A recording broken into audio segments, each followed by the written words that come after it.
नमस्कार विद्यार्थियों। और जैसा कि आपने पिछली कक्षा में पढ़ा था, फाइल मेन्यू क्या है और विभिन्न प्रकार के title bar, quick access tool bar इत्यादि के बारे में मैंने आपको समझाया था।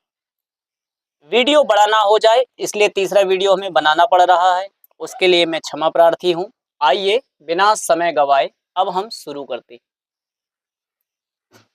तो टाइटल बार मैंने पढ़ा दिया था, रिबन बार भी मैंने पढ़ा दिया था, क्विक एक्सेस टूल बार, और अब मैं आपको पढ़ाने जा रहा हूं। आपको यह आसानी से दिख रहा होगा, तो यह क्या है आइए मैं आपको समझाता हूं।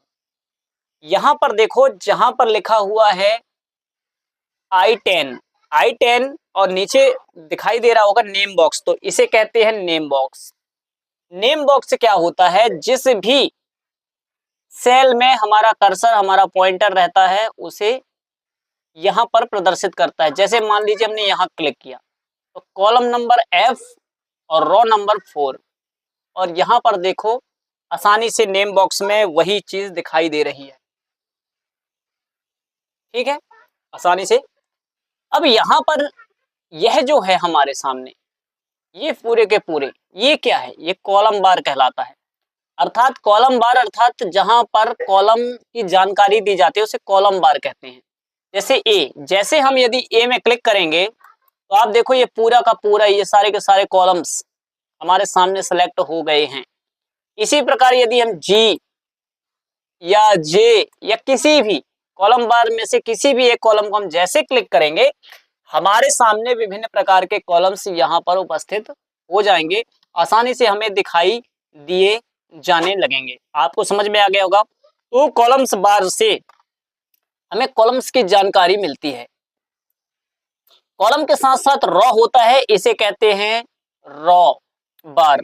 रॉ बार में क्या होता है? हमें रॉ की जानकारियां मिलती हैं। जैसे हमने मान लीजिए 5 पर क्लिक किया तो आप देख रहे हैं 5 के सामने जितने बॉक्स बने हुए हैं सारे के सारे सेलेक्ट हो गए और आपके सामने एक दृश्य दिखाई दे रहा है। आप समझ पा रहे हो कि हाँ, क्या वास्तविकता है, रॉ क्या है।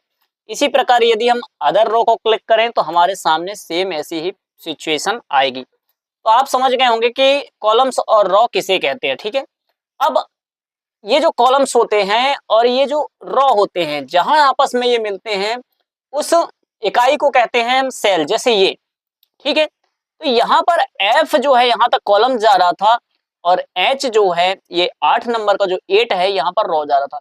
तो कॉलम्स और रॉ जहां पर टकराते हैं, जहां पर एक दूसरे को काटते हैं, उस पॉइंटर को कहते हैं सेल। आपके सामने ये सेल दिखाई दे रहा है, यहाँ पर F8 है, अर्थात सेल नंबर कौन सा है? कॉलम्स और रो जहां पर टकरा रहे हैं उस सेल का क्या नाम है? तो F8 उसका नाम है। ठीक है, आपको समझ में आ गया।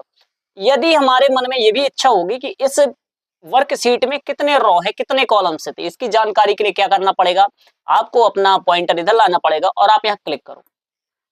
देखो जैसे आप क्लिक करेंगे तो आप यहाँ पर आसानी से देख पा रहे हो। ठीक है, पहले मैं यहाँ पर क्या कर रहा हूँ, एक्सिमाइज कर दे रहा हूँ ताकि आपको आसानी से समझ में आ जाए कि मैं क्या समझाने का प्रयत्न कर रहा हूँ। ठीक है, अब हम यहाँ पर आराम से पॉइंटर को क्लिक करेंगे। देखो यहाँ पर क्या लिखा हुआ है?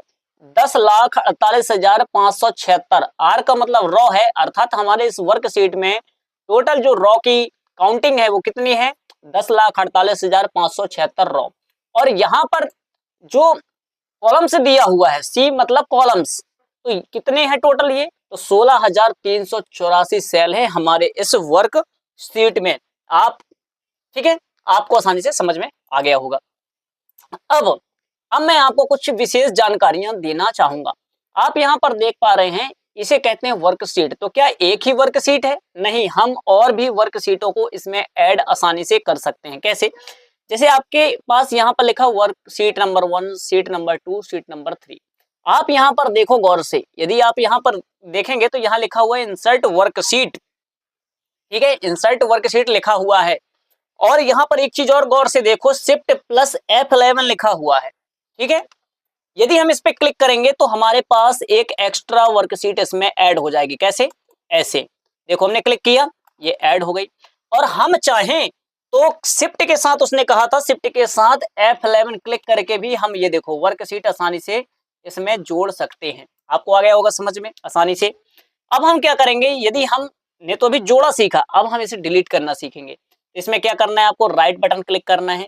जैसे आप राइट बटन क्लिक करेंगे तो आपके सामने ये एक इंटरफेस दिखाई दे रहा है, एक बॉक्स दिखाई दे रहा है। इसमें से आप डिलीट ऑप्शन पर जाकर डिलीट कर सकते हैं। आप जितनी शीट आप डिलीट करना चाहते हैं सभी डिलीट कर सकते हैं। आसानी से आप इसे डिलीट कर सकते हैं। ठीक है, हमने इसे आसानी से डिलीट कर दिया। यदि मान लीजिए हमें ऐड करना है, 3 के बाद लेके आना, 3 शीट के बाद, तो हम क्या कर सकते हैं, इंसर्ट में जाके जैसे क्लिक करेंगे और यहाँ पर हम ओके कर देंगे तो हमारे सामने एक देखो शीट नंबर 9 ऐड होकर आ चुकी है। आपको ये समझ में आ गया। यदि हम चाहते हैं कि शीट 9 का नाम हम कुछ ऐसा दे दें ताकि हमें आसानी से पहचान सके कि नहीं किस शीट में हमने कौन सा काम किया था।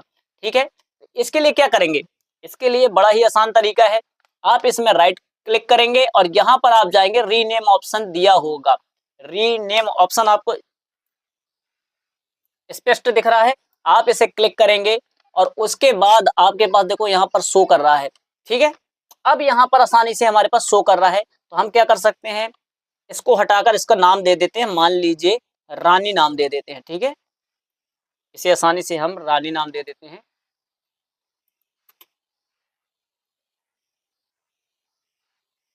और ये हमने रानी दे दिया और हमने क्लिक कर दिया। अब हमारे सामने आसानी से इस लिस्ट का नाम आ गया। आपने इस चीज को भी जाना।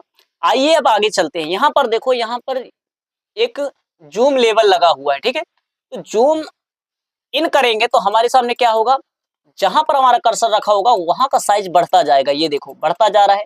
इसके साथ ही यहाँ पर जूम इन है, यदि हम इसे जूम आउट करेंगे तो जूम आउट में क्या होगा, उल्टा जाएगा, मतलब वहां बढ़ रहा था यहाँ पर छोटा होता जाएगा।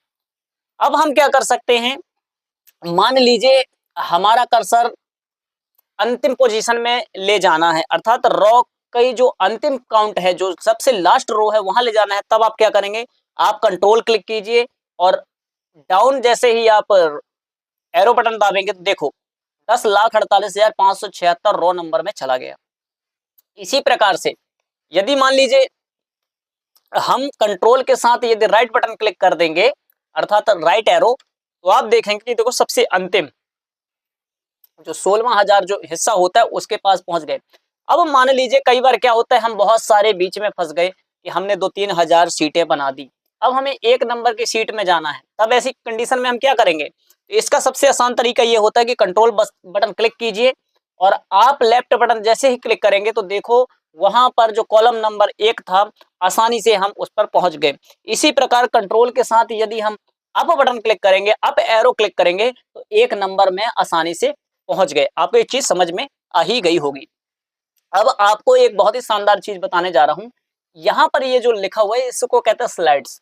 ये है वर्टिकल स्लाइड्स और ये है लैंडस्केप स्लाइड्स। आप इस पर क्लिक करके अपने एरो को आगे पीछे कर सकते हैं। ये देखो आपको दिख रहा होगा, ये ऊपर वाली संख्या देखो हट रही है और इसकी सहायता से करके हम वापस भी जा सकते हैं। ये और यहाँ पर जो पोर्ट्रेट स्लाइड्स है आप इसकी सहायता से नीचे जा सकते हैं। ये देखो अगर हमने इसमें क्लिक करके, कई बार क्या होता है हम इसे छोड़ भी देते हैं तो आसानी से वो पहुंचता रहता है और हमने इसकी सहायता से हम वापस आसानी से चले गए। तो आपने देखा है, आपको ये चीज समझ में आसानी से आ गई होगी। ठीक है, अब प्यारे साथियों इसमें 2 चीज बहुत ही इंपॉर्टेंट है। हमारा ये जो एक्सेल होता है ये हमारे इशारों को समझता है। तो किस प्रकार से इशारों को समझता है इसकी अगली कक्षा में आपको मोस्ट इन्फॉर्मेशन दूंगा मैं। और से पिछली बार मैंने बता दिया था कि मिनिमाइज और से ये जो होता है रीस्टोर और ये मेन्यू जो होता है ये क्लोज के लिए होता है। तो कैसी लगी क्लास, आप लाइक और सब्सक्राइब कीजिएगा, अपने दोस्तों के पास भी ये वीडियो भेजिएगा और अगली कक्षा में मैं ऐसे ही शानदार वीडियो आपके लिए लाऊंगा। धन्यवाद, नमस्कार।